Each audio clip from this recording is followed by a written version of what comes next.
Maybe I was supposed to go into the other door first.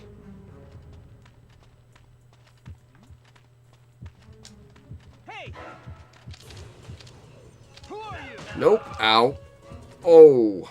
Shadow of Rome. When I saw this in my big box of games that was sent to the show, I was really excited because I'd played this game before a long time ago. My uncle had given it to me because he's big into Rome stuff, and well, he just likes to get rid of his games every now and then. And I remember playing it thinking this was a really interesting game. However, it was stolen from me and I was very sad about that. So to play it again, it's a real treat. But that said, while it's very interesting, it might not be the best. Now the story follows a complete rewrite of history, sorta, in which Julius Caesar is murdered, shocker, and suddenly it's some kind of murder mystery with intrigue and stuff. With one of the playable characters, Agrippa, his father is accused of the murder and sentenced to be executed by some sort of gladiatorial champion. So Agrippa ends up kind of becoming a gladiator, hoping to become that champion in hopes to save his father. Meanwhile, Agrippa's friend Octavianus, a rich kid and nephew of Julius Caesar himself, must sneak around and try and uncover the mystery of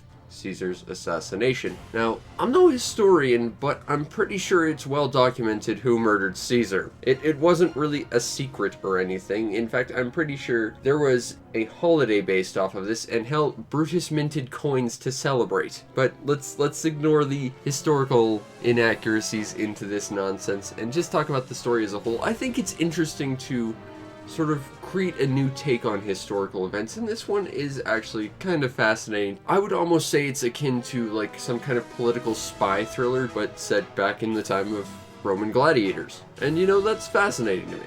Maybe not historically accurate, it might not be the best story, but it's conceptually very interesting, which is a pretty consistent tone for the game itself, because the game itself takes two completely different, diametrically opposed gameplay styles and tries to sort of smash them together a little bit. On one hand, you have Agrippa, whose entire gameplay style, which is very heavy, hacky slashy, brutal action combat, very Rising Zan Samurai Gunman style. In fact, people who would go on to play Dead Rising might recognize the gameplay a little bit, and that is because the gameplay from Agrippa's style was going to be translated into a sequel to this game that never really got past early production and was salvaged into Dead Rising. So if you're used to running around a mall throwing random nonsense at zombies, you've got this game to thank. And you know what? It works well. It's very bloody. Every single attack feels like it has significant amounts of weight and power behind it. You can take off your opponent's arms and leave like this giant splatter of blood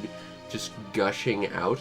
It's very satisfying, and it feels like you're actually doing serious damage with every attack. That's awesome. And you have to constantly swap weapons and stuff because there is weapon durability, which kind of sucks, but that also means that you can experiment with different weapon styles because they do feel a little bit different, even though it is basically just button mashing one button. And you can run around trying to find food to heal up, as well as trying to appease the crowd to get better weapons and basically things to make your life a little easier in taking out the bigger, more deadly opponents. And I gotta say, they get the action done really well. However, now we have the flip side, which is Octavianus's stealth missions, and as a guy who likes stealth, they really butchered stealth here. Basically, you just sort of crouch and hide in areas that aren't in NPCs' pre-programmed paths. It's very simple, but it feels very clumsy and not very well done. You can hide in little pots to try and stay out of the way, as well as knock out guards and try and hide their bodies to not attract attention,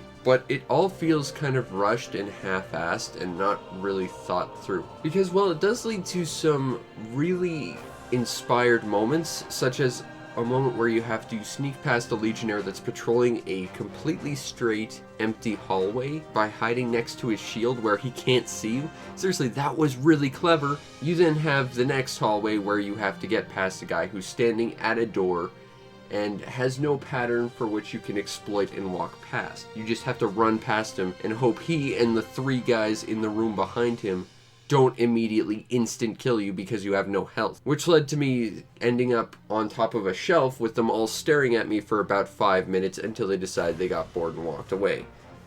That's not good. And to further complicate how bad the stealth is, while sure there's the system for knocking people out, that seems really finicky. I tried to knock a person out and sometimes it worked, sometimes it didn't. There's other really half-assed mechanics here, like there's a disguise system that doesn't seem to work whatsoever. Within the first Octavianus mission, I took 2 different disguises. One was a nobleman who was supposed to be in this area. You need to wear his outfit in order to get past a guard who was guarding a door. That worked out fine, but the moment I was past that door, 2 guards in the room behind started chasing me because I wasn't supposed to be there, even though I was blatantly dressed as the person who was supposed to be there. In the room behind that, I saw another singular soldier. I figured if I knocked him out and stole his outfit, all the soldiers past that would leave me alone.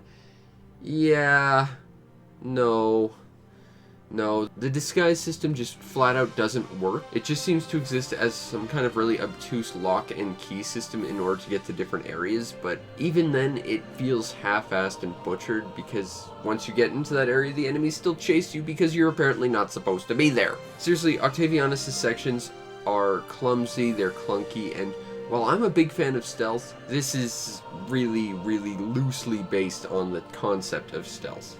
They really should have spent a lot more time making this work because the action system is great. I don't understand why Agrippa can use stealth because he's built like a refrigerator, but you know, he can try to use stealth. His combat is great, but the second half of the game that you are obligated to take part in order to get to the fun action bits, just not as much. And it's a shame too, because I think a stealth game set in this sort of period of time of, you know, political intrigue and stuff, that's fascinating.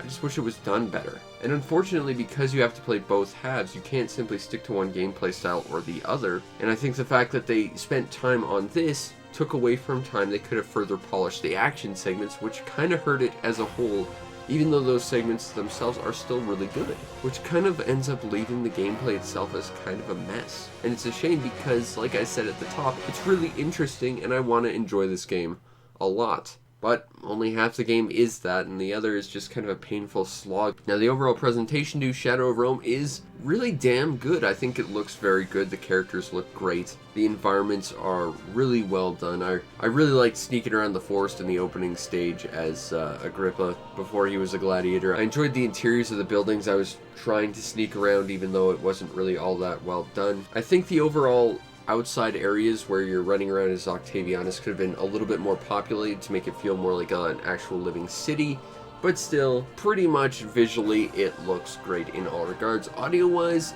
it's not really all that special. Genuinely, I don't remember anything about the soundtrack, and while the voice acting contains some really familiar names, such as Scott Menville and the legendary Cam Clark, they're not bad, but I've seen them do so much better. Overall, the audio is just kinda okay, leading to sort of an above average to average presentation. It's not great, but it does the job. Now, if you want to get a copy of Shadow of Rome on the PS2, and it is certainly a fascinating game to play, the cheapest one I'm seeing right now is $20 shipping included, and that's decent. I would say it's probably a little more than I'd pay. I'd pay about $15, but $20, that's not too bad. Once again, I have to give a huge shout out and thank you to my girlfriend who had sent this to the show and reunited me with this game that my uncle had given me so long ago. And it's half the Gladiator games I got from him, myself to try and find a copy of Gladius, but this one is a really interesting game. I want to like this game so much more than I do, and it sucks that I have to say that because, you know, the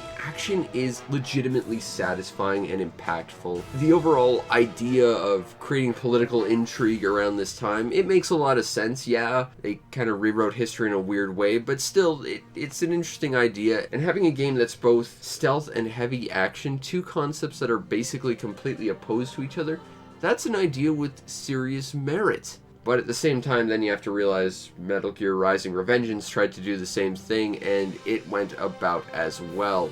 But honestly, I think this game is more interesting than that. Unfortunately, Shadow of Rome is not necessarily the best Rome game ever. It's not necessarily the best Capcom game ever. It's not even necessarily a great Capcom game on the PS2. But it's certainly one of, if not their most interesting for the time. And hey, if you like this game, you can go play Dead Rising and get at least the action experience for the most part. I don't think that the attacks in that game have half as much weight as this game, but you know, it's an option if you're interested in the action segments of this game alone. But Shadow of Rome, it's definitely an interesting game, and if you're interested in different ideas and concepts that might not necessarily be fully fleshed out, or really more experimental concepts for game development, this is definitely one I think you should pick up because it is a really interesting game. Maybe not a great game, but certainly interesting, and a fun little addition to any PS2 collection. I don't have a jar or anything I can smack this guy with either.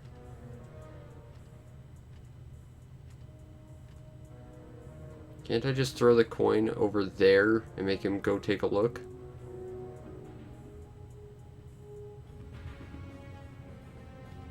Yeah, it feels like I'm supposed to strangle this guy, but... What are you doing? Hey! Nothing. Hey! Oh crap. Nope. It's locked. Let's not... Ow.